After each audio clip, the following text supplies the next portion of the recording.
দ্বিতীয় বিশ্বযুদ্ধ জয়ের ৮০ বছর পূর্তিতে চীনের ঐতিহাসিক তিয়ানআনমেন স্কয়ারে মনোমুগ্ধকর আয়োজন, জমকালো সামরিক কুচকাওয়াজ, বিশ্ব নেতাদের অংশগ্রহণ। গাজার পূর্ণ নিয়ন্ত্রণ না পাওয়া পর্যন্ত থামবে না যুদ্ধ, হুঁশিয়ার ইসরায়েলি সেনাপ্রধানের। হামাসকে পরাজিত করাই মূল লক্ষ্য, বলছেন নেতানিয়াহু। একদিনে নিহত শতাধিক। শান্তির পথে আসতে রাজি নন পুতিন, অভিযোগ জেলেনস্কির। সংঘাত শেষ হওয়ার পর ইউক্রেনের নিরাপত্তা নিশ্চিতের ইঙ্গিত রুশ প্রেসিডেন্টের। পাল্টাপাল্টি হামলা অব্যাহত। পাকিস্তানের কোয়েটায় ভয়াবহ বোমা হামলা, নিহত অন্তত ১১, আহত ৩০। উত্তর পশ্চিমাঞ্চলে আধা সামরিক বাহিনীর ঘাঁটিতে আত্মঘাতী বিস্ফোরণ, দায় স্বীকার করেনি কেউ। এবং ৫.৫ মাত্রার ভূমিকম্পে আবারও কেঁপে উঠল আফগানিস্তান, মৃত্যু বেড়ে ১৪০০, আহত ৩,০০০-এর বেশি। পর্যাপ্ত সহায়তা না পাওয়ায় উদ্ধার অভিযানে হিমশিম অবস্থা। দ্বিতীয় বিশ্বযুদ্ধে জাপানের বিরুদ্ধে জয়ের ৮০ বছর পূর্তিতে মনোমুগ্ধকর সামরিক কুচকাওয়াজের আয়োজন করল চীন, যেখানে নতুন প্রজন্মের হাইপারসনিক মিসাইল, যুদ্ধবিমান, ট্যাঙ্কসহ সর্বাধুনিক অস্ত্রের প্রদর্শন করা হয়।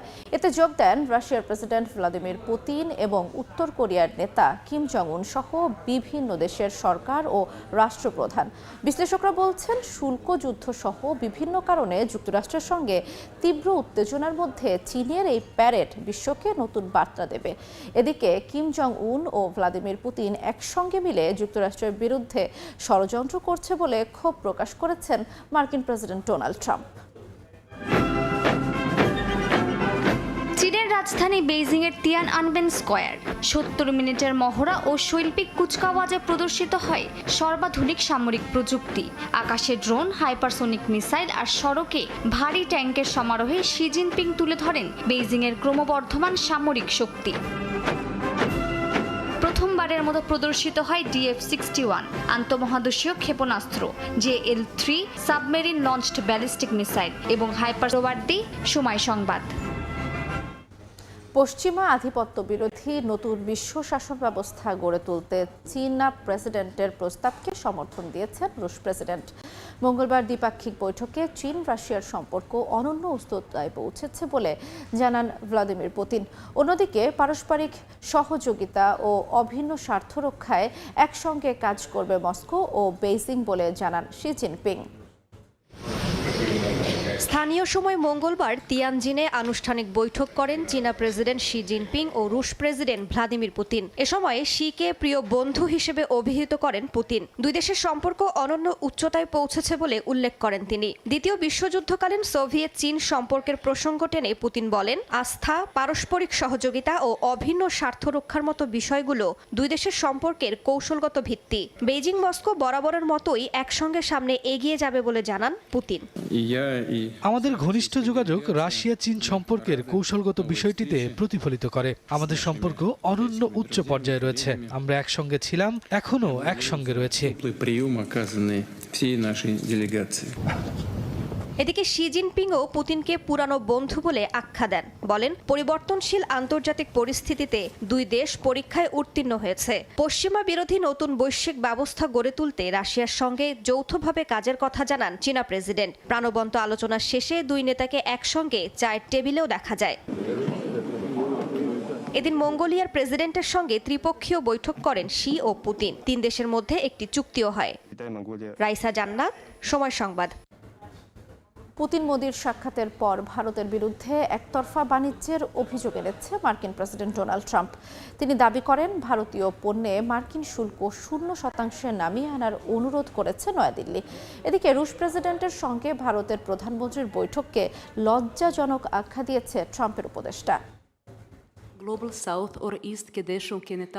যুক্তরাষ্ট্রের সঙ্গে বাণিজ্যিক অস্থিরতার মধ্যেই চীনে রুশ প্রেসিডেন্ট ভ্লাদিমির পুতিনের সঙ্গে সাক্ষাৎ করেন ভারতের প্রধানমন্ত্রী নরেন্দ্র মোদী। দুই নেতা প্রায় 40 মিনিট একান্তে আলোচনা করেন বলে জানা গেছে। এই সাক্ষাতের একদিন পরেই নয়াদিল্লির বিরুদ্ধে ক্ষোভ প্রকাশ করেছেন মার্কিন প্রেসিডেন্ট ডোনাল্ড ট্রাম্প। সোমবার সামাজিক যোগাযোগ মাধ্যম ট্রুথ সোশ্যালে এক পোস্টে ভারতের একপাক্ষিক অর্থনৈতিক সম্পর্কের জন্য তীব্র সমালোচনা করেন ট্রাম্প। বলেন, ভারত তাদের কাছে বিশাল পরিমাণ পণ্য বিক্রি করে, অথচ মার্কিন পণ্যের জন্য তাদের বাজার প্রায় নেই বললেই চলে। in the Ministry of External Trump আরও দাবি করেন ভারতীয় পণ্যের ওপর মার্কিন শুল্ক 0% নামিয়ে আনার অনুরোধ করেছে নয়াদিল্লি। তবে এখন অনেক দেরি হয়ে গেছে বলে মন্তব্য করেন তিনি। এই সময় রাশিয়ার সঙ্গে ভারতের বাণিজ্যিক সম্পর্কেরও সমালোচনা করেন ট্রাম্প।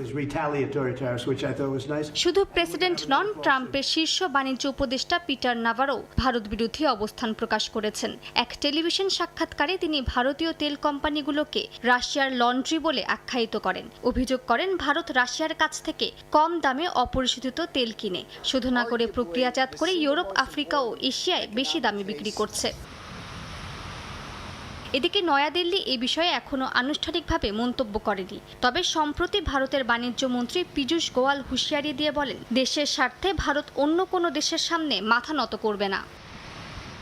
মালিহা সুহরওয়ার্দী, সময় সংবাদ। গাজার পূর্ণ নিয়ন্ত্রণ না পাওয়া পর্যন্ত যুদ্ধ থামবে না বলে স্পষ্ট বার্তা দিয়েছেন ইসরায়েলি সেনাপ্রধান আইয়াল জামির। এর মধ্যে সামরিক অভিযান আরও জোরদারে হুঁশিয়ারি দিয়েছেন ইসরায়েলি প্রধানমন্ত্রী বিনিয়ামিন নেতানিয়াহু। অভিযানে হামাসকে পরাজিত করাই মূল লক্ষ্য বলেও উল্লেখ করেন তিনি। এদিকে অবরুদ্ধ উপত্যকায় দখলদার বাহিনীর আগ্রাসনে একদিনে নিহত হয়েছেন আরও 105 জন ফিলিস্তিনি। এদের ভেতর ক্ষুধার যন্ত্রণায় মারা গেছেন 3 শিশুসহ 13 জন। স্থানীয় সময় মঙ্গলবার অবরুদ্ধ গাজা উপত্যকায় হামলা চালায় ইসরায়েলি সেনারা। এতে প্রাণ হারান শতাধিক ফিলিস্তিনি। এদের মধ্যে ক্ষুধায় মারা যান শিশুসহ বেশ কয়েকজন। এক বিবৃতিতে বিষয়টি নিশ্চিত করে গাজার স্বাস্থ্য মন্ত্রণালয়। একই দিন গাজা সিটিতে হামাসের শীর্ষ সদস্য হাজেম আওয়ানি নাইমকে হত্যা করার দাবি করেছে ইসরায়েলি সেনাবাহিনী, যদিও এ বিষয়ে এখনও কোনো মন্তব্য করেনি ফিলিস্তিনের স্বাধীনতাকামী সংগঠনটি। চলমান হামলার মধ্যেই গাজায় সামরিক অভিযান আরো জোরদার করার ঘোষণা দিয়েছে ইসরায়েল। মঙ্গলবার সেনাদের উদ্দেশ্যে প্রধানমন্ত্রী